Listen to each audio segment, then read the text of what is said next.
on Asempa 94.7. Of course, voice no any familiar at this time of the day. You know, say I was Professor EK was at the Hanmo. Yes, but of course I'm here because Prof I a little bit engaged, baby. Eti Kwadwo Mensam show sitting in for Professor EK Wallace from now to 8:30. And it is sports night. Of course, tonight is gonna be a good night. A good year with some Ghana and yede ebro. And 7 dollars enti tamu kuchu neti yede ebro. Live on Asempa 94.7. Writer Amenyo Hanmo Saso and Filippo to the gunshot man. Producing this producer show room. And then Anumre yede bibia Bama one who said the name Sifa Ekoso normalization committee at the Betuga. Finally. Normalization committee. They said the Munya would take competitions in the Basso. Now, a bit much as a bisa said na competition no release now normalization for the Ababontino. I almost 30 said clubs no ever in January. I can say Premier Airbo Division 1 for Airbo, but a young kwane a competition I want Ghana Hanmo. And the other ones and then a BCA. And no ya dear say when you be someone some. A marble was not captured. Juvenile football was not captured. Division 2 was not captured. Division 3 was not captured. One so tifio. One so etifie a ball no woman yabi more. Anti normalization for a man see Missa mu say Premier any Division 1 for the airborne. One so mu dear way. Normalization committee. Division 2 and Division 3 players here Missa mu say one so omo competition ewo he. NFL normalization committee. Juvenile football for see Missa mu say omo competition ewo he. Because almost so etifie omo pe adwuma aye. Live on Asempa 94.7. Kumasi Asante Kotoko. Interesting days ahead. Na ochina de ampai ebedwa Asante Kotoko for no ene Kariobangi Sharks for no. Enema ekoso den. But ochina game no beba so. Na answer game no beba so ochina no. I was saying to me, German, your book, every Kizai, Kumasi. Na ye free Kumasi ba. I was saying to me, na ye koshe the ekosu ewo Kenya. Because something interesting is trending on social media. Efa Kumasi Asante Kotoko. You see, BBSC. Na I was saying to me, answer na ye beko Kumasi no. Yendi kai enko Kenya na yenko twetwe enkomo eho no na Kumasi Asante Kotoko management any team ni na ewo na Accra rep for Kumasi Asante Kotoko oye management member Edmond Aka ewo ahoma no so na enkomo bebre ho ese Aka yetimi ni die Mr. Aka ananwumre ya mo adwo mu akwaba e de ba sports night jumadie ni so on Asempa 94.7. Yo, yada nyame say ene anwumre so to nsafre wage so sem ye me calculation yi a na eche say less than 24 hours to the kickoff of this all important game Asante Kotoko Ebo. It's important in many ways. Me gidi say me ne woni atiefo nyina enim ba me hya se mbisa wasem we now I cannot independently verify Asempa, but the echo social media and person offer opportunity when our claim I say Kenya Football Federation for and our Football Kenya Federation Twitter by at the moment we quite new one but I can show me just say what say could you I mean buy to us I don't know at the moment anyhow yes I didn't know. I didn't make my opportunity because it comes with your picture. In terms of just a one, what way is na one more can, but Ebiana Obia enya ehu ye enti for the benefit of oma ebi omu nim de ye kan ti ma me ready na fe me mo akwanya na faka ho asem kire yen on the Twitter page of the Kenya Football Federation Kenya Federation will say this now at Asante Kotoko Football Club official. Now official no picture that it means referring to you, Mr. Edwin Aka, would go ahead to cough up journalists in an open media session.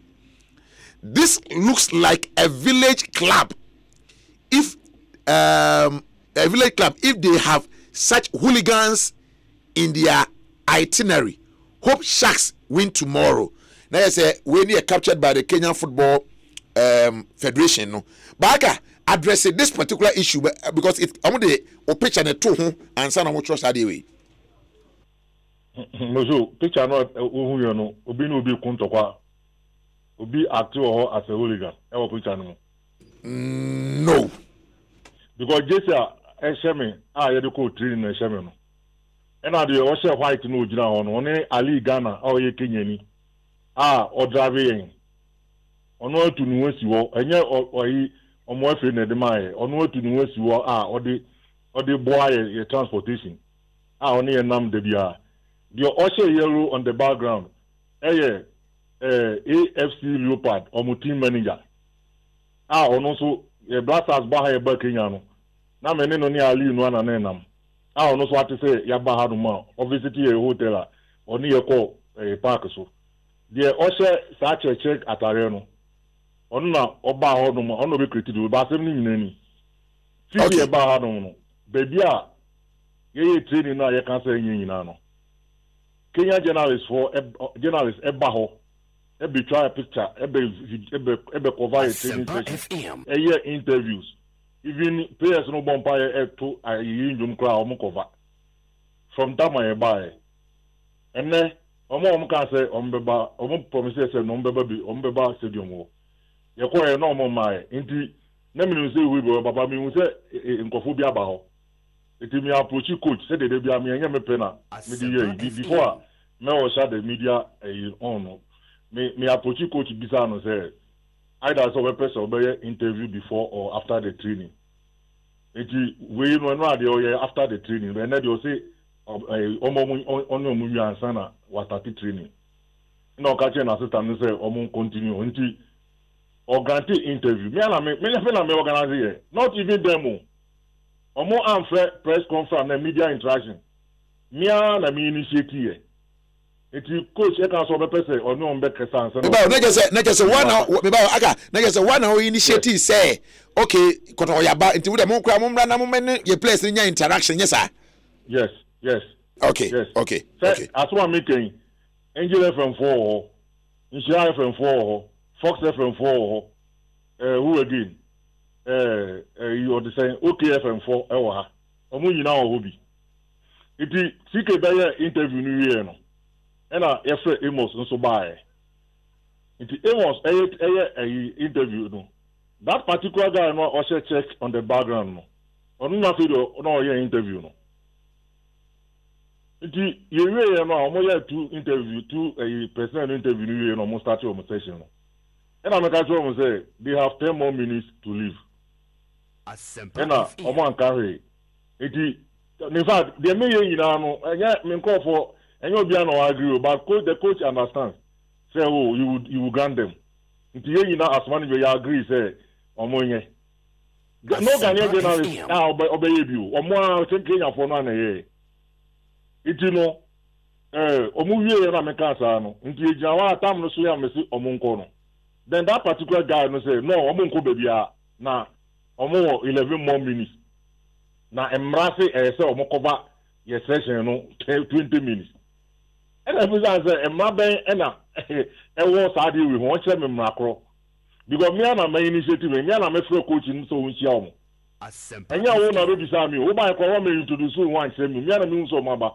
ena me coach no ehia omo captain so ehia omo iti there were two guys but according to Ali one guy no o shake Kenya for FNU you know also your photographer I had to say offer you know offer LGF Yeah. And also mommy, yes, and also mommy him say that guy no oh yes I know. And you mo efi no na aswan or hon mo this camera no be trap you know. It there's the real journalist for me you know say me san no mo kan no. They after they left. Just omo mati omo ho ase a mo say na rules ni tie mati omo ho ase but that particular guy now omo kwado omo antwempo tama me can say they have 10 more minutes to leave omo koye after that 10 minutes you can say omo input up there we no mo nko no because that was what the coach has ordered and stand at the moment your boy blaster mo kwado na blasters training now sani omo ma here 15 minutes 15 minutes. Yeah, 15, yeah.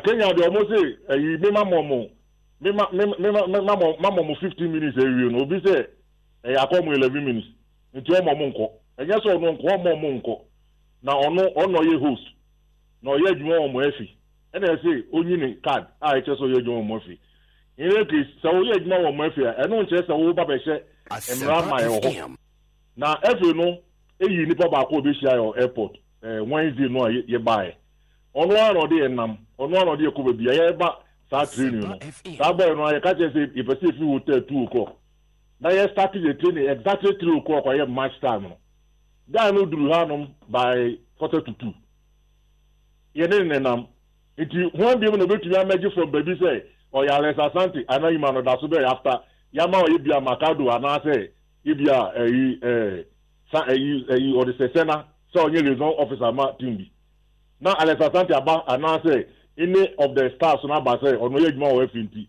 ono so e de ne mra ba ho then what this the outro o ma tro ho no no e ma me say mama hu say the Kenya for no catch say e o mo fi na so me say exactly the words are mo use ho on Ghanaians not me o mo ko tro no ma ko tro sa village no the words they use there e Ghanaians.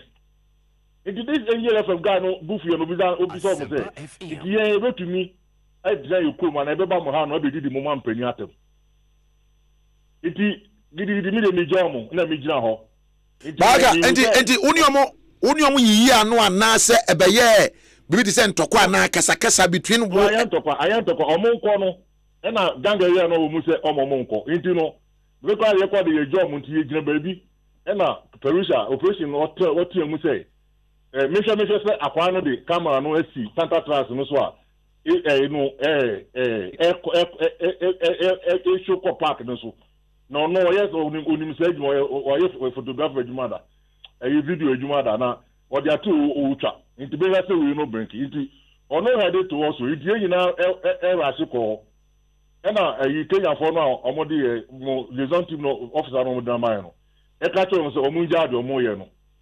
Now, even the first place, Kenya FU no, be about a presence at the training grounds. Now, me kwa me kind no na fisi e buy no. Kenya for buy a training ina me organize sa with momo. But buy no mko no ko bizana he. Yeso me bizana he. E na me na for so me we mo we no mo kwa na omo titi oka cho no mo didi na temo mo kesem. E na guy no 20 ye rashi ko ho no Pelusha class onu kwa na no di eni.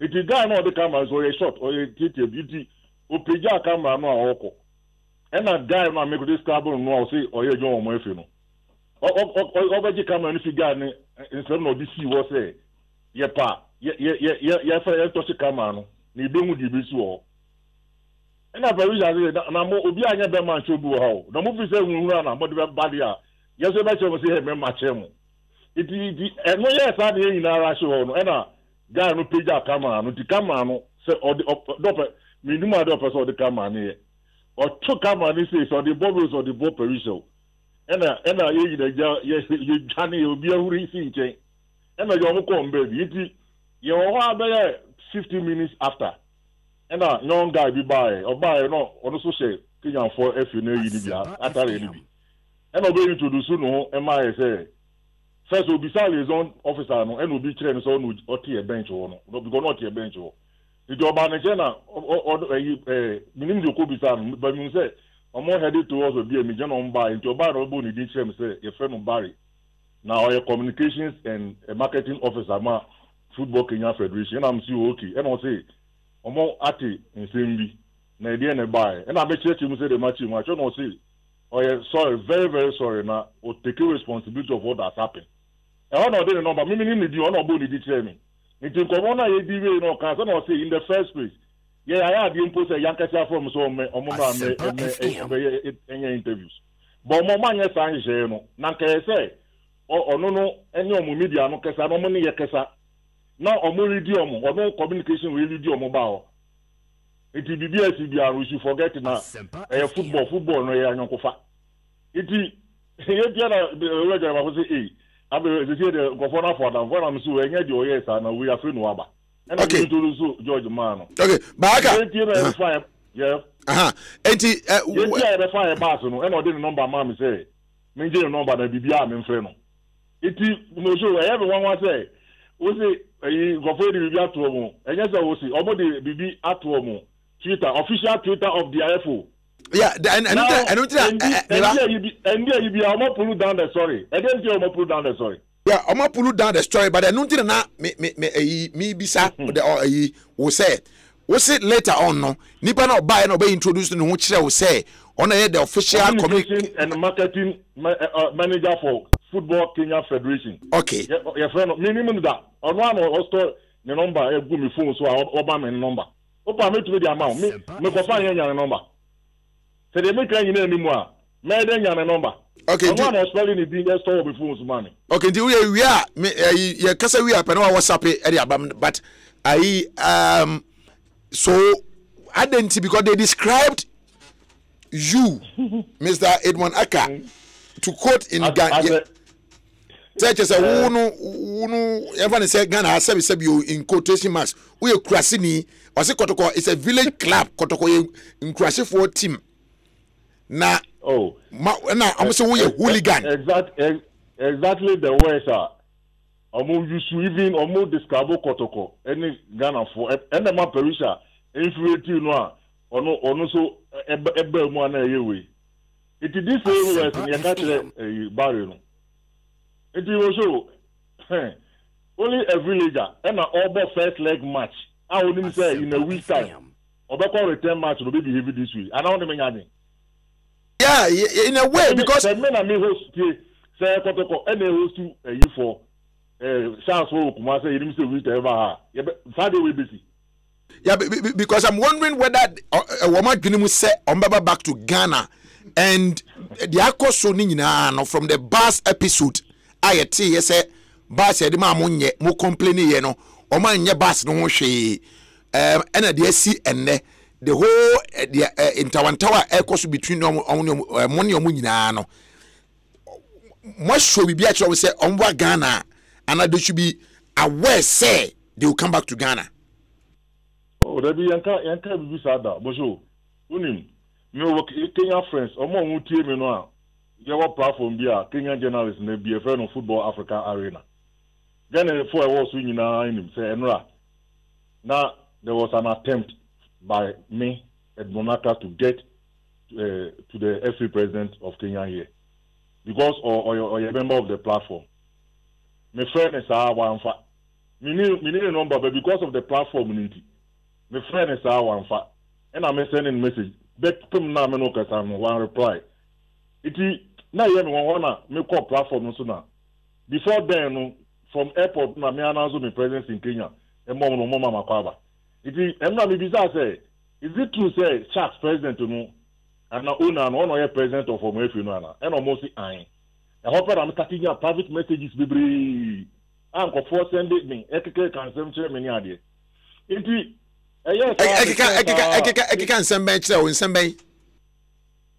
No, if I don't be some media course now, make sure to I almost have to have information.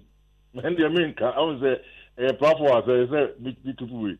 And our platform, and I'm swear, me have one pass, will be a president of an association, a club, or another association member, a ball interclub competition.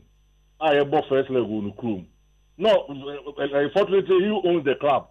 Not in Asempa, a course. Na onwa on carry on visiting on yes she not you open and quite the nim say could you mention your chance in no we win But the man is the owner, he owns the club. Now at the point where my bisa sa question is say you do airport on Wednesday, you know. Mother's house for bus and BC one where I can't say bus in this one, Omonia won't be with mine. On almost you, one bit change bus when I have problem. I bet you no more change. Obian can't answer into the service on officer. And I'll say, or can't say so, what communicated to Omo. No, but I'm opinion, you know, that's the president said, want to be your way now. Get the budget with me a meeting, no. And I said, okay, no problem. Me try so. It is another one. Your first training session. Could you a hold on home? A hope I said you. Much one can say bomb. Ever win so. And I got you do hold more and I'm saying and also and then one ability no now they have a special place for us. And yes, you okay. It is a session. I said that you because you say the next day Thursday you be training. Because they make a Wednesday. It tells you a training, no show. And I'm say, now, and the panel I'll buy, and I'm saying, now, and you never go training. And I'll say, Papa, no, Sharks owner, and say, I hear the president, and say, or money baby, am I? Now, you're paying training, you're present the 20 hours. And I'm say, sir, I'll say, I'm so okay. My time review, and I'm any energy, sorry, free reception. And you pay and you faka. And you could cheese, near baby, and no moon, I'm more free on a pan, or say to be every interview. Yeah, and I'm my pet baby. Yeah, your poor baby and Kibina or your choir, no more face instruments. Cannot please our education also. I'm saying Chris one's almost do our part until almost started facilities in the Malcolm. And if you are a honor, Kenya Business University Studies, a more a junior choir. Now, what you said, you will rag impact. It is a honor, at least I lead you to another place. You're quiet. Now, Sharks for no, I train you are my power. My equipment officer, no SSS, boss, near a different park and so. It is because you're probably around you. Neke say from the time Moko any adinano provision of bus training. And Nema Muhi, Abama Sitnamo, Ayakama, okay, okay, fine. And no quite a car for apart from car, one of my any training dancer, car for so many mile. And they're done with the Yana, the car for so many mile, and no problem. It is your call on Muhi and I didn't go for no Ekasa or Motia, said your car park and so. Your con and Manteswa near CP. You will let us say, and one on Cassa say, or Moya call say, she said. FA president on my order and so I able to meet at you Munyan farmer. Now I'm saying, hey, I hope I'm sorry. You get better try your baby. It's your buy and could do first 10 minutes energy near free coach. Inquiring in meeting about this because they can you and say your boys will be who start since in Nina. The coach so unim our firm and to him.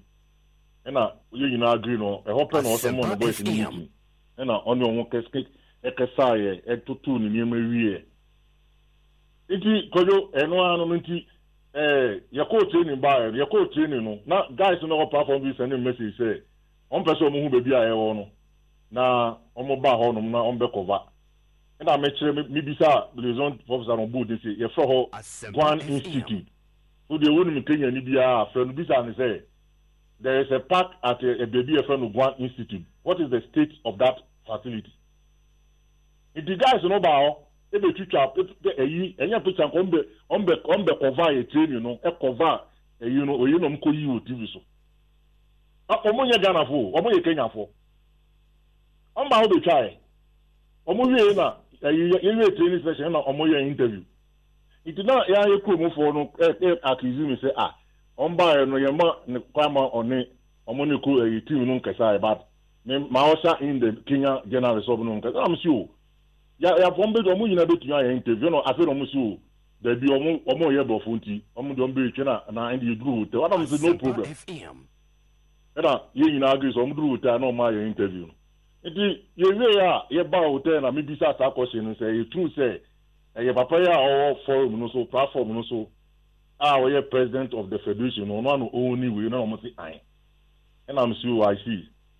na we are see you na I have one and indeed guy we also don't say na say de bia no for be 2 years ni say anytime be obeka be about that every president no me no na me defend na me attack no afi de or the shame ni me hu an na no say anyway you know cuz you see now no me na me kopɛ be one say e ko free coach ni captain say they should come and speak to the media. All right. So, and after the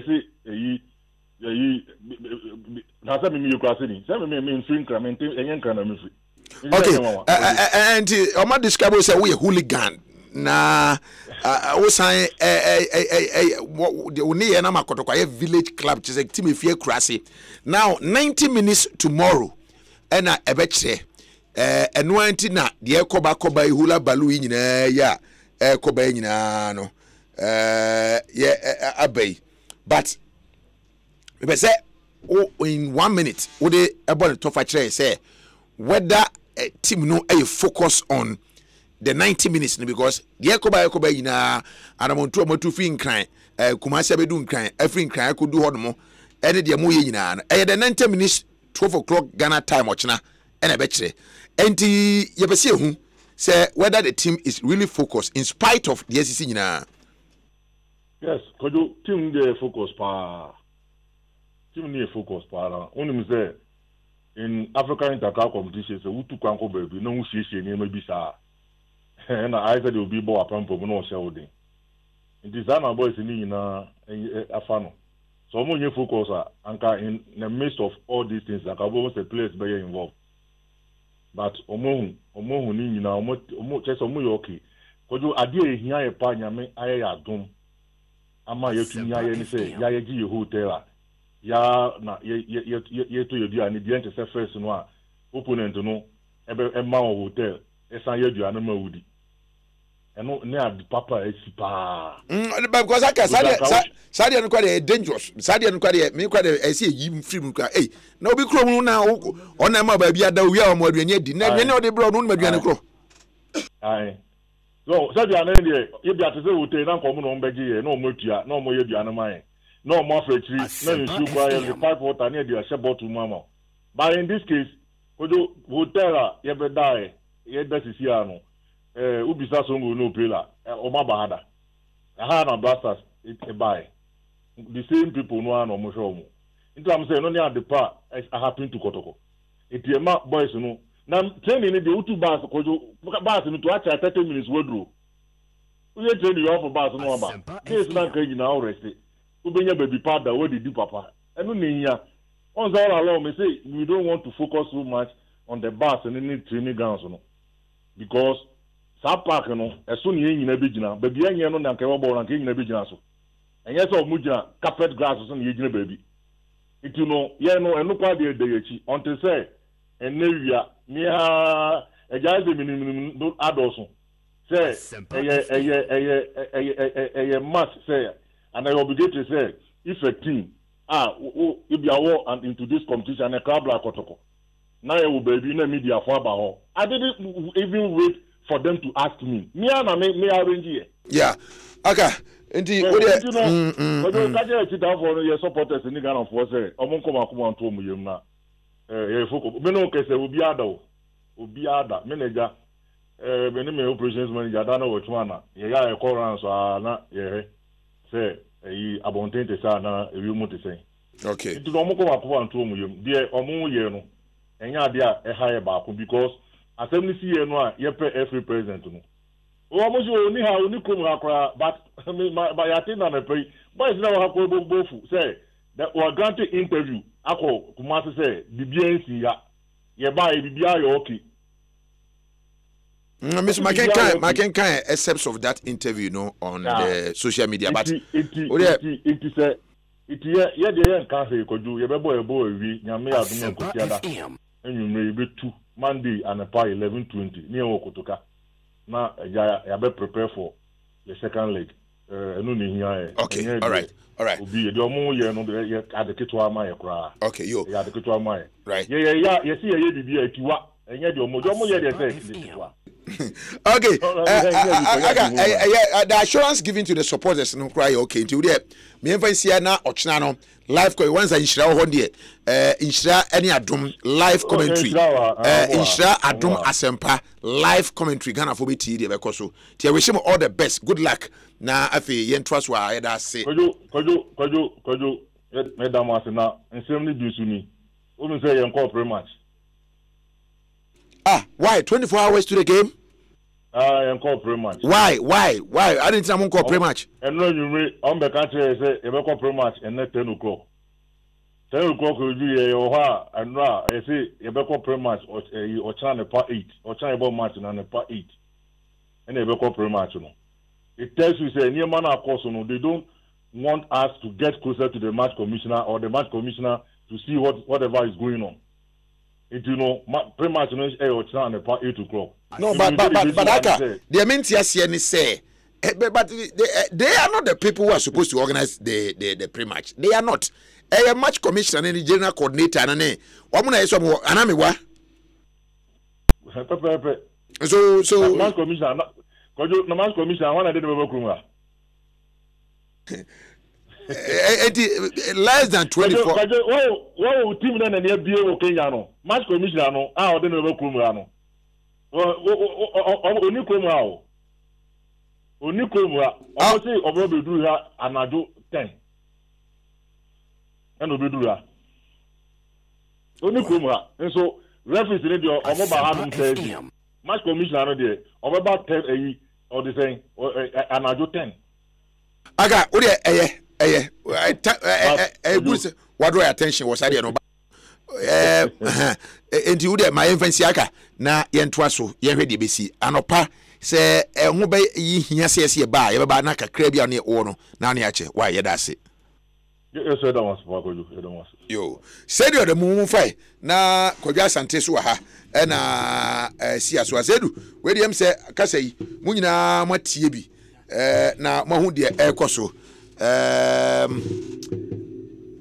emi se mwake kan bia ni adia na masanti aka adia yi said ekoyi shedan koyi and mami fanti ama etie for muti Asempa FM mo show am say ewia na hu tweet no you mu be a bit worried especially when it was coming from a federations total especially over here BBC GhanaFE.org or Twitter na komacho BBC a em say hard when me can say 2 years ago Adriana Stars official Twitter handle used to such words no money wow stars a ball league match my out the condemn yes especially on an official handle that you don't use such words and don't use such comments into you be on our private handle you reply and me can say me reply and me the tweet was that this is coming from a village FE. Yeah, that it is only a village FE that will also tweet this way. Because say a club Asia, the official Twitter handle of the FE, you have no business going to do these things. Say can club no crowd handle na Troya, you be fans about for the FE. I think say hard and ye never say Africa you grow and Nyaman but lose as some countries they grow. And allowing their friends at the official training, no, allowing media to come. It is at the discretion of the club's communication department. Yeah. Even CAF cannot insist that you allow media. So what CAF says is they would, when you go, your media now speak to the club's communication director. No only coach in Kwakasa. Say coach in Kasa okay, Mamumbra 10 minutes, 5 minutes. That 20 minutes normally is 15 minutes. Normally 15 minutes na my press no ba be cover training session but no quite it is at the discretion of the coach based on the coach's program so we the moment cover ni na we them in media bia and even at the World Cup they do it Mika World Cup 2040 World Cup Italy versus Uruguay near Suarez will catch Chelini asono the Uruguayan coach said he will not allow any media to in the training ground. FIFA has nothing to do. It is a way on one coach in a penny say Mumbai 15 minutes. Then you insist. Then you use your official handle to do this. And the way I know, some bad news. Travel to say that with the speed of light, the whole continent because many other continent platforms and also other journalists from other saw it. Yeah, will be here. And I don't think that is good. Trendy but so eventually I don't know pulling it down. Well, I think the comments are never because we read the comments are not after it. Be palatable to the FA, especially when it was coming from the official FA, and so I'm not surprised someone pulling it down. But I still believe say Kotokowo screenshotter. They could use it as part of a protest of the treatment at their mom. Okay. Because this is, verbally abusing the club as an official FA. At this stage, you become the intermediary. At this stage, you become the official host of Kumasi and they now Kotoko is a guest of the Kenyan Football Association. But for the FA president to engage himself in these things, even though Nyaka can be allegations, no, I don't think I was entertaining, and I condemn it. I don't think Karibangi Sharks. Kotoko loads of experience in Africa. Kotoko started playing African competitions from 1965. Over 50 years. And I don't think and like Aka said, Mubaba Ghana. Irrespective of supporter, you will say, and this morning Mati said, say, and unfortunate, Mamicho, it is only Ghana that we allow these things. No, Sadia, maybe one day we need to talk about it. No, it's not good. In Egypt of all places, this year, Alali. Any experience about Champions League? Zamalek fans support to Alali. Busobia. Mamma could do Sadio not maybe ever spend about some 5 minutes to talk about Sadio because at the end Kenya for back to Ghana and already even before and said team I'm saying that Kenya for back to Ghana.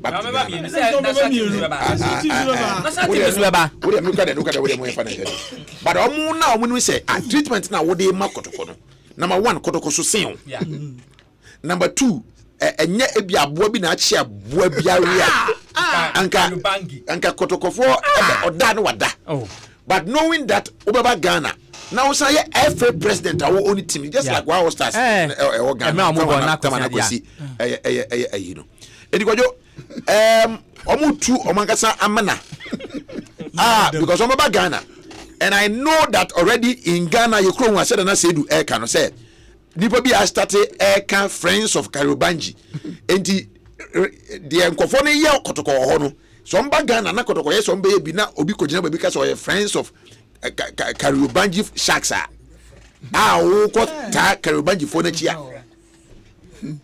ko yo mami ti o ko jo mi dasi na mecha Kotoko supporters na they make us say obi anka na komanto niem because me eto da bia we see akaka sembi say kakra bi e de kire omu atiwa no wo say before no obi anim say sankrofo no so mo ne ade o ana mo wose ana mo ka enti no obi atimi siesie o kana se hunu na wo me ka do say time has ni eye team bia say so buy ye house for akaka ko da school dem ni ade house for ben ndum ko da hotel bo ave no new press station gata kase bi na no pa na ko fo no so mu na ba bi be ko bia so na house for aka chum se omu ba omu kan se hwaye ma okay no mu ko da ho but ade ba ko ya na mwanwa de na adamu ka se ye onkrofo bu ho friends of we no enu na magana football da bia na think say ko Africa yentimi perform no because yani boy ho ban no obi so me hu say Kotoko support bi aka say me a friend of say anase da the bia has supporters. Oh yeah sure. Yes of course. Kojo but Kotoko supporter ba ko pedia. No, not Kotoko supporter say me modin but friends of way friends of friends Matia. Even in the league crazy. Yes, but the league match now ebia has ni obi kobo anakotoko ni obi kobo yes na opponent no we friends of yes mo de yem ho ase mo de ayem sa Kotoko ni mu ye has na and the owner worker because the jam ka has na say you minim ni say mo de yem ho mama ka say mchiro say ye ka say pa so obi betuma mafia obi ogana anya has you Kotoko ni bibia ye but ya dey respect this you know papa no akunya no and non any ano de bia no bia edi ayina omitimi ko yi nipa court edi asem etimi ko yi nkrofo ni free court o ayina si ye enye kumase na bia sida No be any say onkofo bi wo met by side no. Oba advice management say onkofo no ba ye nyomu bi. Ye kwara nye ne ba advice wo mu. Oh my. What dey bebo? Say onkofo na ni da ho pa. Bas ben na mo de be ma wo mu.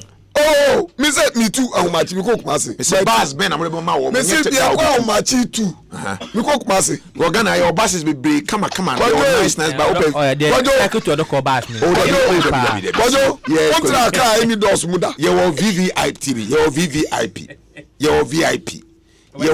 Ye wo STC. Ye wo nice buses. Kojo Ghana hanmo. Uru car carry banji for no back kotoko betimi dia ma wo. Kojo car bia no entimi nko airport o. This one pack ye no ye beche. Car bia no entimi nko airport. One pack ye dia ye be crampo. Car bia entimi ko. If so pa we two can be a someone landed there. Car man here. I don't want to say 200 kilometers. Yeah, anywhere beyond 200. 200 kilometers. So from oh, and what did they was said there? Magazine cast be brave me about the West. No, I don't know 1 minute or 10 minutes. No, now. Who know beside me? I was like, also me a do watch now. Okay, fine. Me am beside war. But answer that question. Mo ba ye bia na mo nye bi. A child de na wo kana. Da bi o mo ba. O de wo say bi. Da bi wo de answer ne enko china de no so. Kojoy, mo ba ye. Ba o mo be ba ne de. Me se crofo le se bi o se me so mo se enkrase for se ko mo so mo dua. O obi aba o week time wa. O yellow now na krobi ese na airport e metima mo light of krobi metima. But don't forget so mo nice form de da o kai interview mo ye ya o mo chese o mo no mo Ghana da nkofo ha ma kasa and ra kra nekra akwa ncheni wura nekra ma hu akwa ncheni wura of Karobanji normal o mo logo ni normal Kumasi airport from airport to roundabout on how many minutes na no uni say obeti the 1 minute from roundabout obeti take be 2 hours so aba ara hu bi da na bus ni si roundabout na mfomba na o ma Asem wo ba na ko num ka wo ba kra na yepia. This all boy me here. But they are saying they are on the ground, friends of ground. So none doesn't mean so we are Ghanaians. But we are well friends of Ghana. Ghana more than them. Some go for no me Kumasi a few. Yani Kumasi. 80 friends one in here. We don't care. Okay. Tibi the make can say. Say obi friends so there. Kotoko na ene babono. Na me the make catch we say. Actually the best one. A signal the more. The omu ye dey say anene na kotoko betu kwai kotoko hu niema we bi ehunu eti we dey North Africa dey no munye. Okay kwayo me be say can normalization kakra na ka kira match kakra ka we nyina anya anto ene kwa na ebo ball normal we dey say normal and they are the one dey buso. Okay ya ba me hia ba. Okay ye be 5 minutes be can normalization. Okay nti mama ma ayi si aso kakra so na afi me kan messages kakra bi aba na ye hwe de be ye nti si a mama ti o kojo de akoso ni de ebeboa sande kotoko pa de akoso ho no ebeboa ye de o matra bast and time ye mo munya ba bi ntreni nyina na kwan mes no ba so aboa kotoko kojo ebeboa pa kira sande kotoko nze omu yire omu nze mpanifo si ye boa pampam ni ye hye wodin ba on se kotoko na nse omu ko Africa o hear record na eye teams nketen ni yo film is a kara is a BYC is a Uma Soningela Uma yi kotoko wi on se season no ko relegation we na nsia titi bay kojo ade acheso acham kojo Uma ana musa ko share that team kitwa we team kitwa o ye onyanya mfie miensa je se be no onyanya mfie miensa kojo uga so we kitwa be no we adwen afi na oba into the oba top kojo senka mo bi da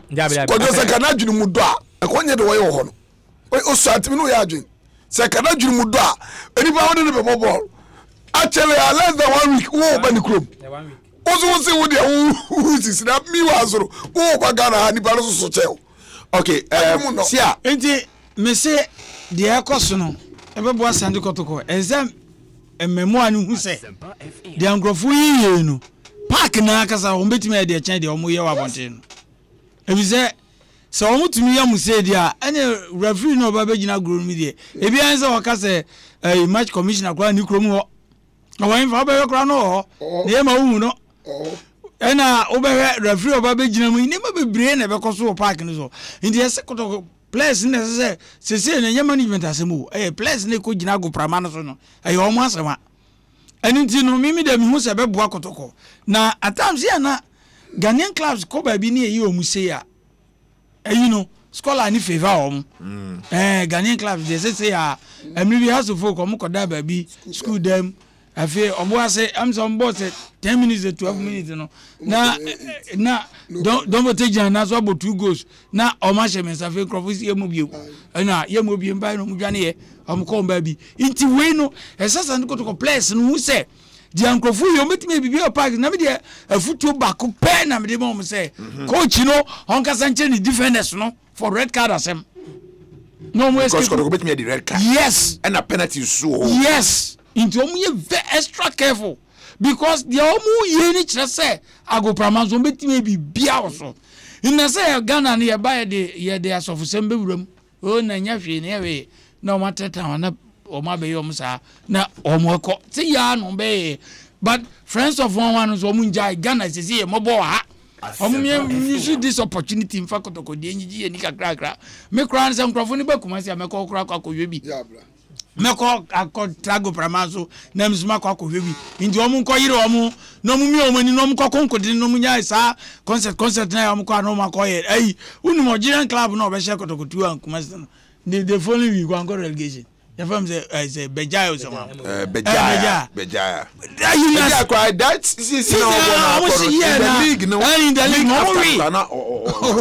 we ko free me no na make us teams getting na ye na yi ko free yan hwe say ketewa we so ko betimi ayewe a but this time they koju I foresee good things ahead of Kotoko. Last week, yes.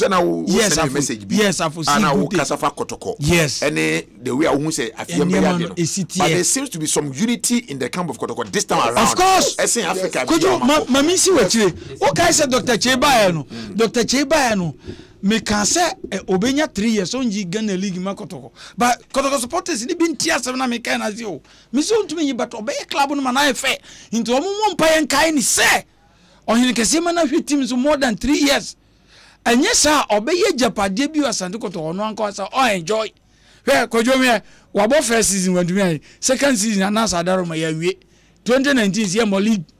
Abekwa kwa 2020. In the year 3 years na me kanya no anu omudi wo muguzo omubokwe. Hwe ne wo asante kotoko. They about 2019 2020. Hwe ne asante kotoko kojo. Obi ogana ha bi ehu se Dr. Chei team ni said you see here there no one oyen a single person single person papa idi ni back to ko no anu say papa mtumi so da otumi da first no otumi na enkabo baba yes otumi da one person Mr. George Amako pe awodi ni be wuru akotoko no hwade asi ho nti ene ye kasa anima bi ho aye ka spiritual things so you obi a wonti hu munima se ni ye ka hu munima shut up your mouth. Okay, hold on. Quick yes here call messages be about on Facebook. We are live with me the messages about now or say oh your family Ruru. Hey, Mr. Kawedu to me kasaba. Hey, Aka, he can talk papa. Aba. Then me cry and also then message Aba and or say safe as my break what or they Omuba Ghana munku omu kill them when they come to Ghana. Didn't you hear the man you interviewed saying somebody from Kenya is helping them? Hypocrite. And you Omuba Ghana as well. Obisu from Ghana will help them. Say first, hey man, ena odiwe so Aba and Enyumrei live on Facebook. Now what you say, Robert Nelson? Kasa things a long talk. We don't even understand what he's talking about. Edmonaka. Oh. I was a friend Robert Nelson, Mickey Blinks, Michael. I was listening to you live from whole NTC, and also at the message we have a big sheriff was watching you live from Antwerp, Belgium. Good luck to Kumase, Asante, Kotoko, Joseph Mensah watching you live from Torino, Italy. Keep the good work up. And ordaining the Abba now messages also Kotoko should keep quiet and go and play the ball. I'm watching you live from Connecticut. And ordaining the above for good evening. Thanks for the nice job watching you live from Spain. Or the message about Kwabena Yabua Evans listening to you live from Casford Hall, University of Cape Coast. I love Asempa so much. And also any message about Benjamin Ajay. Good morning, Mosho. I am Benjamin, listening to you live from Italy. Yes, I can message, also, you guys are doing a great job watching you live from the city of Philadelphia, USA. And also Edenidie Abba Kotoko is winning tomorrow. Nana Bafo Award Junior. The message Ena Alandia. Yes, we are Jibre Eken Bino. Sena Agodose watching you live from Kaswa. Happy birthday to my lovely girl Yaira. And also adding a message about and time messages and so about was saying Emmanuel Awule from United States of Kesaman. Good evening, Mosho. I support Hasufuk, but whatever they will do, they should remember that within a week they will surely come to Ghana as well and will also deal with them. Awule ena ode ne die aba ene yenhwe messages na abanom. Mike Bonsu edi aba was a good evening Koko. Mighty glad to hear your voice. Hope you are doing well. Good program, great interview. Take good care of yourself. Okay, Mike Bonsu, thank you very much. William was he please tell Koyo Asante to stop exposing his ignorance. Was he in Ghana when Ali Maradona led Eyimba in Obuasi, Has versus Zamalek in Kumasi, and lately Has versus Esperance. Please tell him to be honest for the first time. Williams Ena Oduwe Abba. I don't know. Or say Mosho Has versus Esperance in 2015. We had friends of Harrison Afu. They led Esperance into the stadium and were following them around. Ask your panelists which people were those friends of Harrison Afu. We know them. They were Kotoko fans. We will protect Karibanji Sharks in Ghana. And also adding the message Abba. Or say Karibanji for no bar. Womu ombe bom hoban ama omo gibibia wa hanamo. Or say we will give Karibanji abobo ya in Ghana. And also adding the message Abba. Now or say good evening Mosho. It's true. I agree. What CIA is saying, more treating Kotoko will worsen their problem from Apirugu Chakapama and also adding the message Abba and then messages no more and Eba. But Yabeba now if you be live on Asempa 94.7.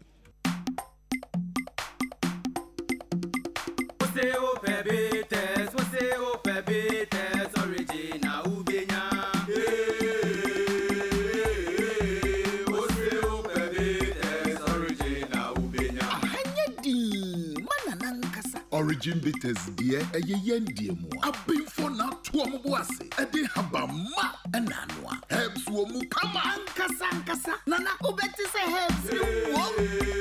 Helps womu.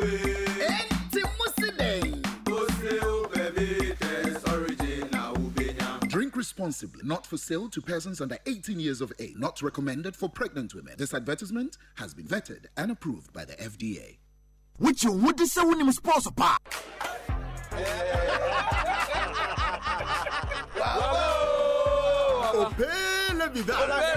Chill, my guys. Make her drop the latest filler. ABC Golden Lager beer is back. Really? Rich and golden liquid with a refreshing, satisfying taste. Wow. Beer, you no boko. Barman, bring some ABC Golden Lager beer for my guys. That's my man. Abo, abba.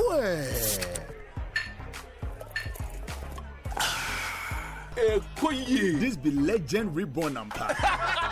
ABC Golden Lager beer is back with a refreshing and satisfying taste. Taste the legend for only 4 Ghana cedis for the big bottle and 2 cedi 50 pesos for the mini bottle. Drink responsibly, not for sale to persons under 18 years of age. Not recommended for pregnant women. This advertisement has been vetted and approved by the FDA. Onya. Asempa FM. Wuso edesun kwa echenso nuhwenye. Bibia eyakono ni kra ne ho. De danso ni dimu. Jewo Guinness ahye na tade foforo na ne dedie pa pebi te sedia weni je honoa. Guinness made of more.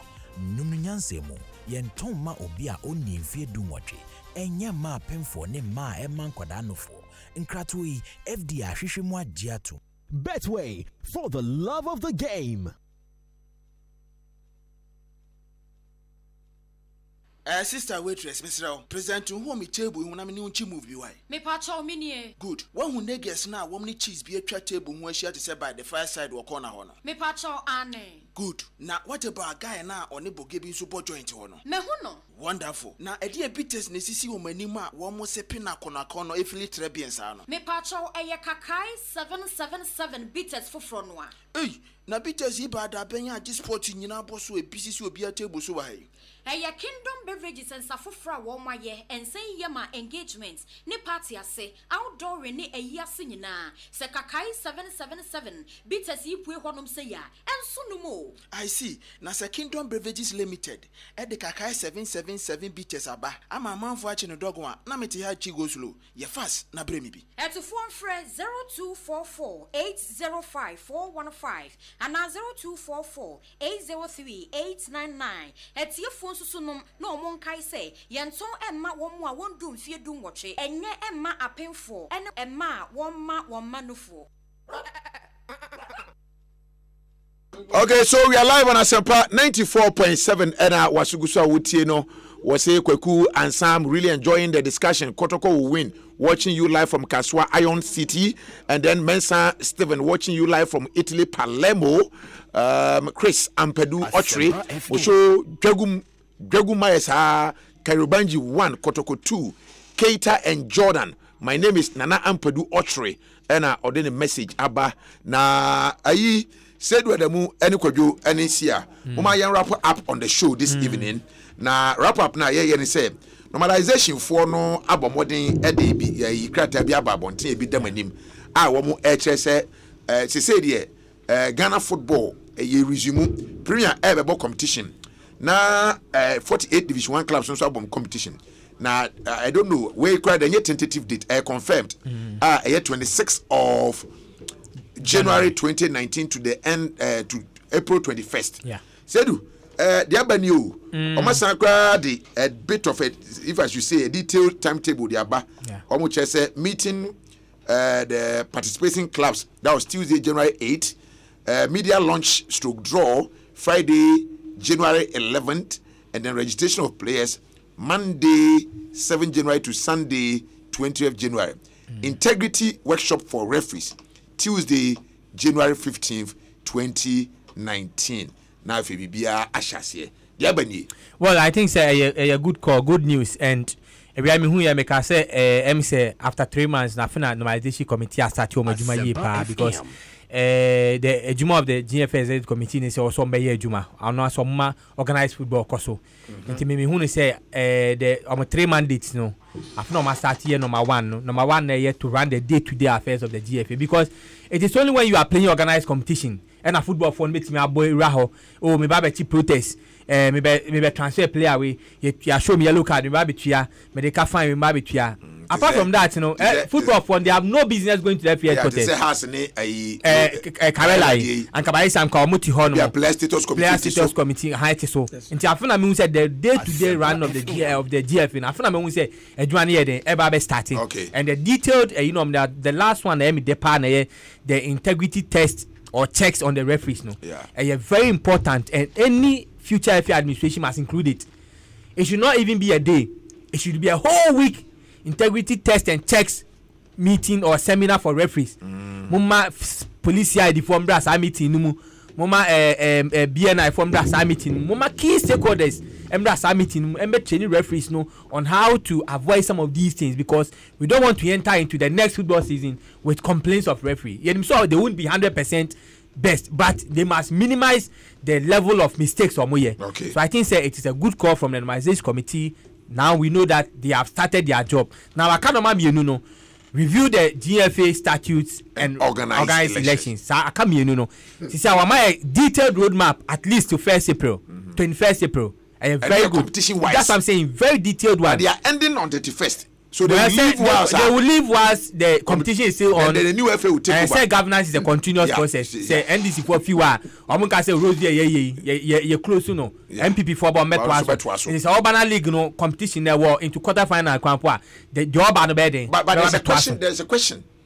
Say your mandate. Yeah. So we 31st. Yeah. Why do you organize a competition and go beyond your? Oh, that question should not be entertained. Do you know why? Why? Today, crowd they can go and put in place a detailed GFA calendar to 2025. They can draw a 5-year development plan. They are the Senate committee. No, but they are supposed to work within a specific it you time just Nanado ntimi your plan Ghana plan bia and ultimate control loan bia go do 2021. But the mandate to do the so once you are the government in charge, you have a mandate as long as you are there. Okay. And the duty now also and your time bound to where you are because government is a continuous process.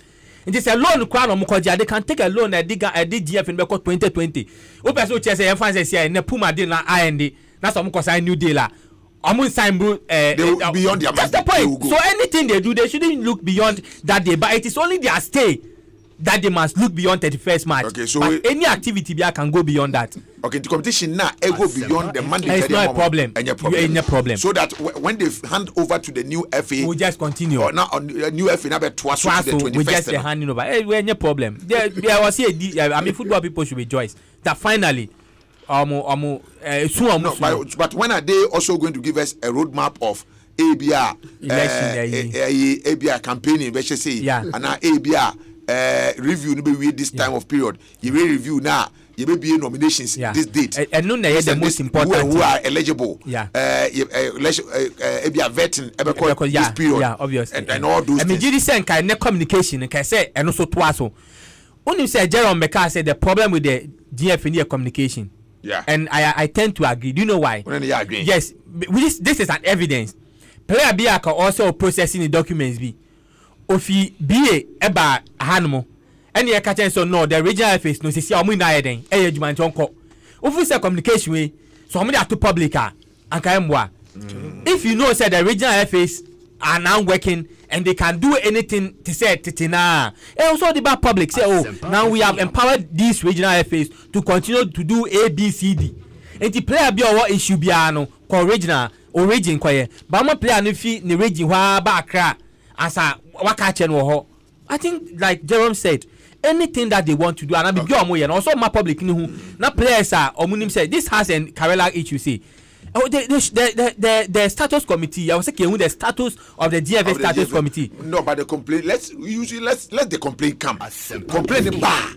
Then we'll see how normalization be dealt with. Well, we know that they cannot deal with it. But some follow the complaint because you don't complain to the status committee. Yes. You complain to the general secretary. Then they will refer it. That's the point. Yeah. So let Karela complain. Say as a from player. That's the point. Illegal. Yeah. And then they will see. No, they make chance say. And organization committee man who say standing committees no then we know that they are working, therefore you can do a protest case. Even without the normalization committee me say they should go and make a formal complaint say Kaila for has for a player and then let's see how the normalization will deal with it. Somebody now without forming a committee. Yes, because you are right. Know that you are right. I'm saying a test case and I think it's a way unofficial advice to Karela so that we see say the organization committee, how are they dealing with the standing committees, especially the player status committee? It is an advice, with a public advice. Yes, no, I think say to say they have because the player be letter B. And it's no, go back to your region because the regions are working. And here example. So now Karela, if indeed they have an issue, they should write to the general secretary like you have mentioned. Now you know how the organization committee would deal with it. General committee, general secretary, very the case to. Yes, that's you are right. But I think say I'm very happy with this communication. At least there's a roadmap to the first assignment, which is the running the day-to-day affair, and then there's a clear roadmap to that. Now, I got number 2 and number 3. Number 2, you review the status and no moment also roadmap. Number 3, you have elections and also moment roadmap. Then we can bet my joma di year pa, but see I know there.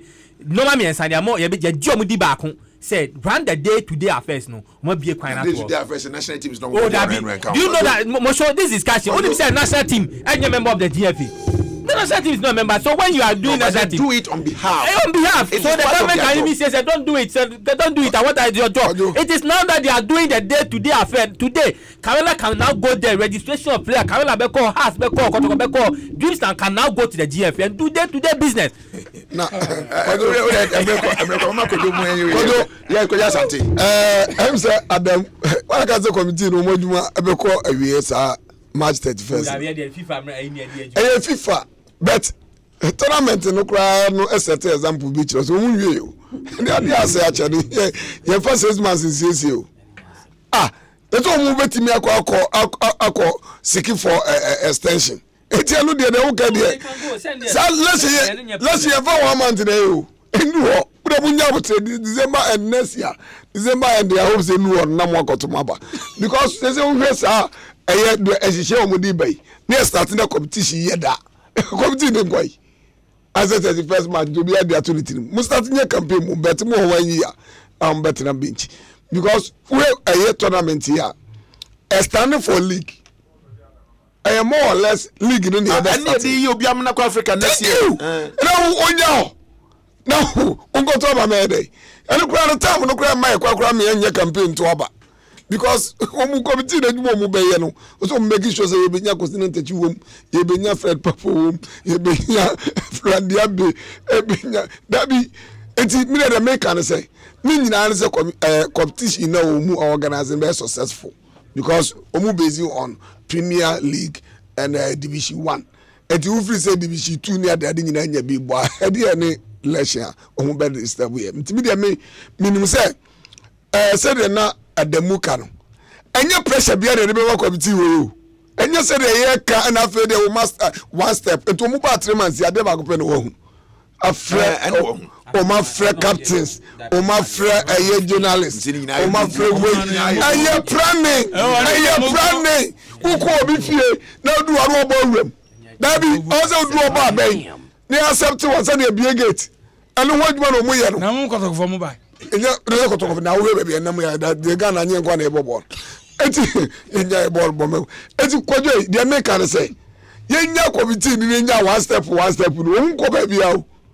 meti o mu be Ghana football no so the way competition na omo e dey organize table na bana e go beyond omo mandate no no na say so munya nko e just say there's no elections this year dabi awon hu no bi kika ai ubi say da for mo onu kura no oni pa no organize election kura bu no watermelon no we say you know you first omo wie 31st omo kura do omo timi wie omo wie kura mo be nwa we dey wie okay ajuma da omo so we ade 13 years who is this man so 13 years now 13 the deputy 13 years is who the man 1 year oh now 6 months open say be that because you see because you see that statement of Adia saying for 13 years it is not a true statement, it is not a factual that one there it is true.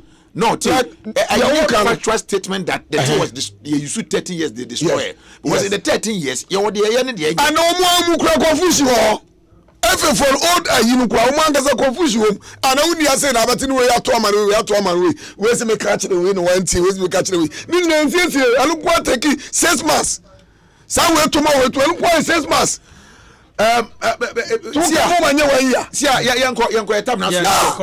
Mami cheche for nyina sabri de yes sorry de my number is 020-722-9946 okay 020-722-9946 Sunday me financial speed e was financial speed you person usika sem tumi tumrika ye pa so sadi ne bito so akoji e beka so akoji sikaduru o ma sadi en to it is akoji sikaduru to so a ye kase akoji sikaduru ndi Sunday nyame na hirawo that's all nyame o se Ghana no nyankopo hiro bia ne edi adunya na koma bonsam de bia obi bompa no obi hu to ne kra ya se bonsam ndi ze nyankopo nyensa nchene ndi Sunday en hodwuma na me ye waso wa utie ba bia o hye bia no obetumi aba me number ni biem 020-722-9946 inana ju 11:30 me to ya titim pa ebon so yegusu apa nti obia utie bia 11:30 ya no se jam de ready yankopon asembro nti kojo mama yen sorry so okay so I'm say no mama nda papa yase your friend or your chief superintendent Felix Anidoho. Okay. Or anti-armed robbery unit. Anti-armed robbery. Yes, unit. Or CID. Or the commander or Honmo. Mechiane Yipa. Chief Superintendent Felix Anidoho. Okay. Mechiane Yipa. Obejuma. That's right. Kojo Misumiko. Ufa police for that for him. Kojo they make Kojo any problem. Kotoko supporters they make say say nyina no. Yemfa yekutudwe emu form. Okay. For Ochina. Okay. Before 3 bebono. That's right. Chris, amateur say the domestic leagues kickoff in January is good, but it should have started this December. Okay, or say Ametri Akwesi Nathan kache kotokoni say onja to say the okasa to say politician be free a Krabiasia Obano. Abadu, yes, I can message you. But if I see right time and Philip Otio, the gunshot man. But I say to Adamu, but I say, see, any Koja Sante for passing through. My Professor E.K. Wallace, me de Kwajo Mensa Mosho. Nyame ya adum na adum dum ya. Ochina, ya the Asempa super presenter finance no eba. Shaye live 11 a.m. on Asempa and also on Adum TV. Okay. Enti yanko.